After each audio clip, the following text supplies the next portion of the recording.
Welcome to the 2023 series of the Property Report podcast by Property Guru. For this special episode, we will be tackling crucial themes that will be discussed at the Property Guru Asia Real Estate Summit this December.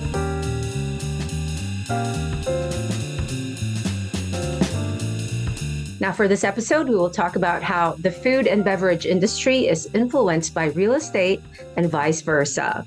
Our guests, Chef Dan Bark of the award-winning restaurant Cadence by Dan Bark in Bangkok, and Marco Lobregat, Asia editor of Bridges, the digital business and lifestyle magazine for global business leaders, high-level Japanese executives, investors, and entrepreneurs, and the official media partner of Property Guru Asia Real Estate Summit. First of all, I'm going to ask you both how significant you would consider location in influencing players in the food and beverage industry. All right. Well, hello, everyone. I think the location is very, very influential, important, especially for a restaurant. Rent is probably one of the highest costs for an operation. So you have to really take that into consideration. And then, the location of the foot traffic. So you're balancing the operation cost and what the value that you can give to the guests. So I think that's very important on what we do. Yeah, just harping on to what you said, like foot traffic is really important. But I also see like accessibility to suppliers as well is really important. The overall customer experience of the area. So many times you can see like we've worked and we've seen like great concepts, great food, but the wrong location. I wouldn't say there's a bad location, but it's more like a wrong location might not be a good fit for the restaurant. And many times I think certain restaurants theme their place or really have to consider the location of where they are as to what they serve and how they serve it. Yeah, I think that's a good point. Accessibility, like for us, our location is kind of outside of the city, but in Bangkok, wherever you go, there's always going to be traffic. So to us, the amount of time you spend on the traffic, that was kind of secondary, but we put accessibility as our first. So a lot of people will still want to drive their car. So having a nice big open lot when they bring the car in, so that they can have it valeted or parked easily. The accessibility it's a crucial thing that we consider when we open our restaurant. And it basically, like, I would see also, like, for example, some offices, like some restaurants would open in a more office-centered area versus residential. And that also kind of changes the theme or, how the restaurant might be, for example. Yeah. Exactly. We all know that Asians love to eat, gentlemen, and will travel or queue in anticipation of good food or a good Instagram story. So what is more influential on success, the food and drinks or the location? I'll go ahead with this one. And I think for me, it's really striking a balance. Like mentioned again, you could have really like good food and beverage, but if you're so far away in an undesirable place to go to, it's quite hard. So you have to kind of really strike the balance. The location as well as when you talk about, let's say, chains like larger when they're trying to open more doors, restaurant doors, they will really study the location to a point in terms of the foot traffic, who's there, the demographics before even opening. So it's really quite important to kind of, I guess my point is to balance the three. Yeah, I mean, I have to say food is more important. Of course. I have to say I can't lose my job. But location, is also important. It creates that, I think, the initial group of people coming in when the location is nice. You have easy access. The neighborhood is nice for them to not just come to your area just for your own restaurant, but there's other things that they can do and spend the day. but the food still has to deliver, because we do see a lot of places that does have long queues, and when they first open, and then 8 months later it's dead. And they had everything. They had the location, they had the theme, they had everything, but the food just didn't deliver. So yeah, I think you gotta have both balance. Now, turning to you, Chef Dan, can you elaborate on how the design of a restaurant is influenced by or adapts to the property and country where it's located? Like for our experience, we really let the property dictate how we were gonna design the restaurant, and the location. So our location, it's in a residential area. So they have high spending power.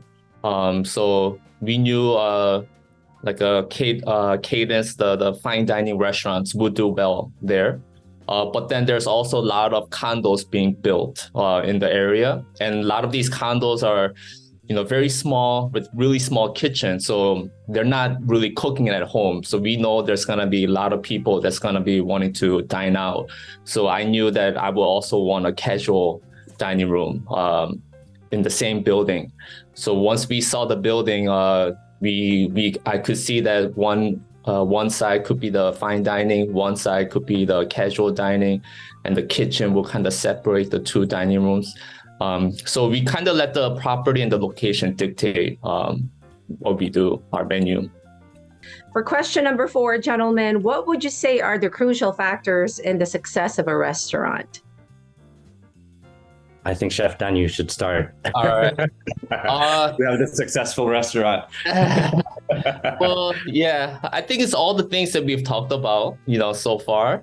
I think consistency. So from the first to the last, when guests are going through the traffic and all the trouble to come to your restaurant, it has to be consistent. The quality of the food and service.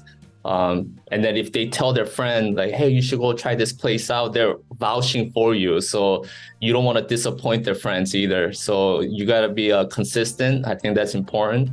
Service, hospitality, everyone wants to be treated well. So I think that's really important for the success of the restaurant. Value, we can put on, very luxury ingredients and we can charge them, but it has to be good value. You can't just overcharge just to overcharge. So that's kind of where the location comes along, where, if your rent is very high, it's actually the guest that ends up paying for your rent, essentially. So trying to balance all that we give them good value. I think those are very important. Super. I think I'd add in just the part where understanding the customers and the community. So, locations, come with history, and many times it's tied into a community that's around there. And if it's a new place, it's about building the community that's there, because in the end, those are the ones that are going to go back to, your restaurant, and they're going to talk about it. And that's where consistency plays a role, because, you'll get it. You'll start with one person going, or, a family going maybe, and then they tell the other. But like you said, they go back themselves and then they're like, this is not the same that I had the last time. So, that consistency is just so important. And it builds faster if it really ties into that community that surrounds it. Yeah.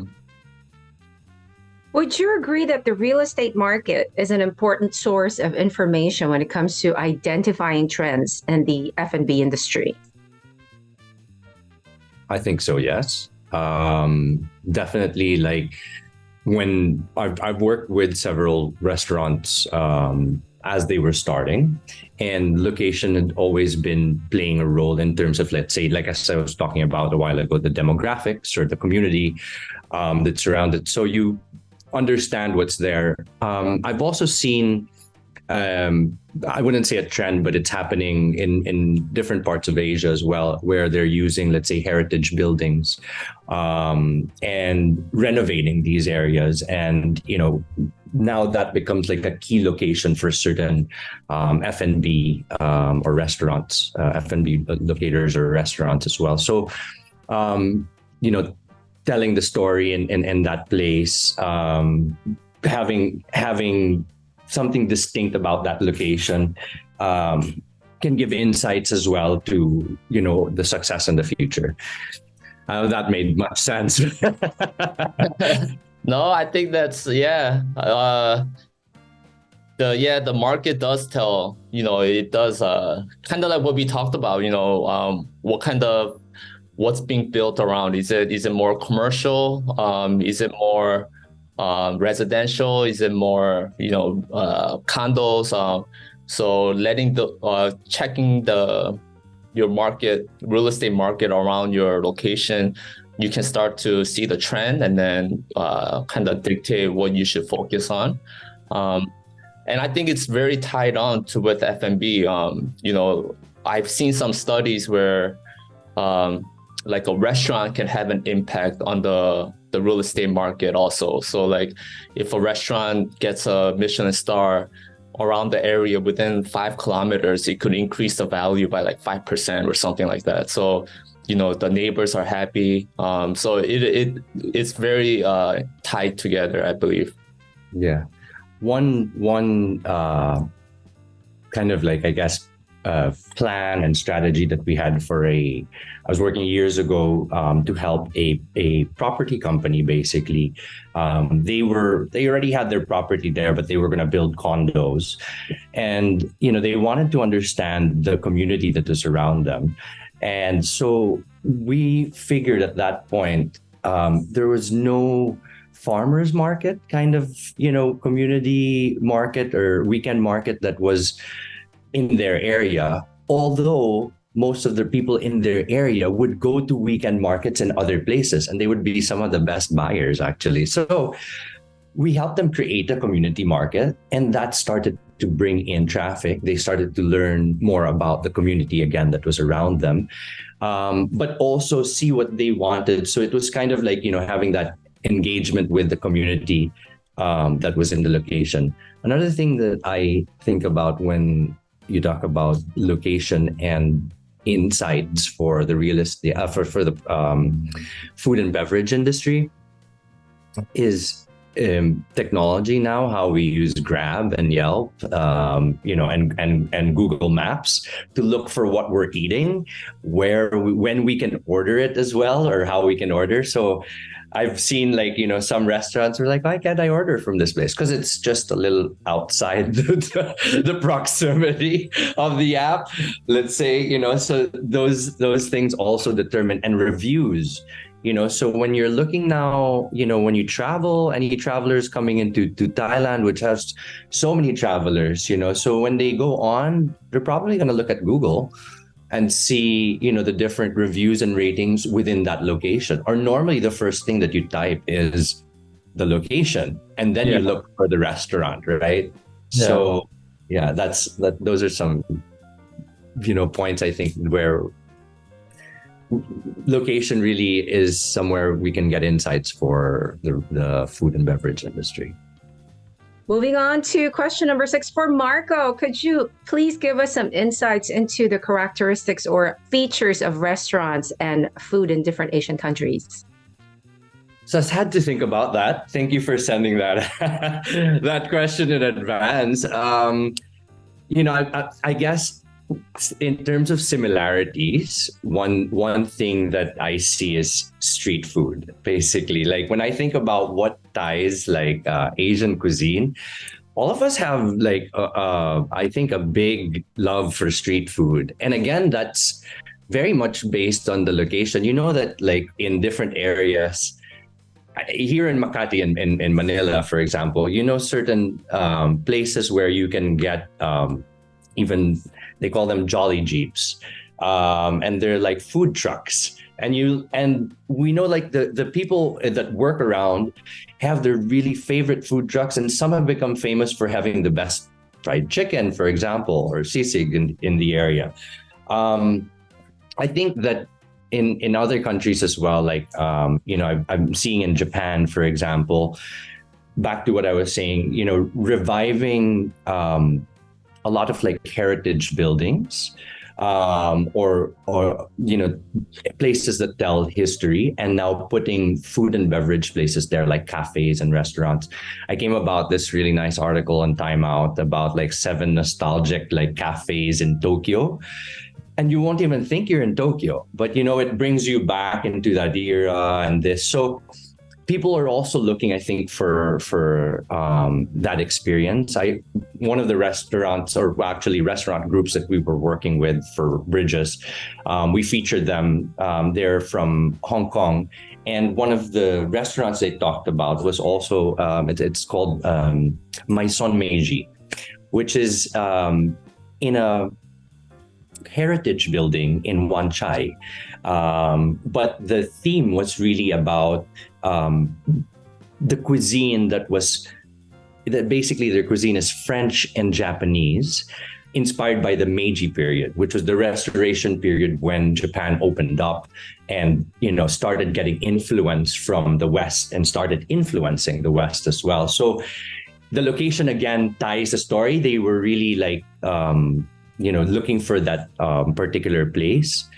Another thing that ties in, I guess, like location and food and beverage is, a while ago we mentioned availability of suppliers, but that also means like for wine, like terroir, like what grows in the location, what is local. And that can influence also the food that's served, or the way that it's served as well. So these are some insights as well, I guess, that I wanted to share. Nice. Chef Dan, you will just have to find time to fly to Manila so we can give you that Jolly Jeep experience. Yes. Yeah, I want this experience. It's been a while. I used to work around the area, so I would, I would learn from my colleagues which ones to go to, and I actually would really just go to the one closest to me. Another thing about location, Yeah. Or the one with the longest line, because for sure the food is good. Exactly. But if I don't have time, I had this place that was really near me in Japan, in Tokyo. It was a ramen place that, no joke, like, I mean, day in, day out, and it's a line that crosses the street. It was great. It was yummy, but it was so near me. I went once only because I had to try it, and I really had to line up the whole day. And I got there and I was like, well, it's really good, but I'm not going to line up again. Every day. Yes. Yeah. Well, we'll just have to maybe, hopefully in December, Chef Dan, we get to try Cadence. Yeah. Yeah. I would love to. That'll be nice. Gentlemen, thank you so much for your time. And thanks for tuning in to the special series of the Property Report podcast by Property Guru. We have exciting topics lined up, so stay tuned for the next one. And for more information, visit AsiaRealEstateSummit.com. Once again, that's AsiaRealEstateSummit.com. See you then.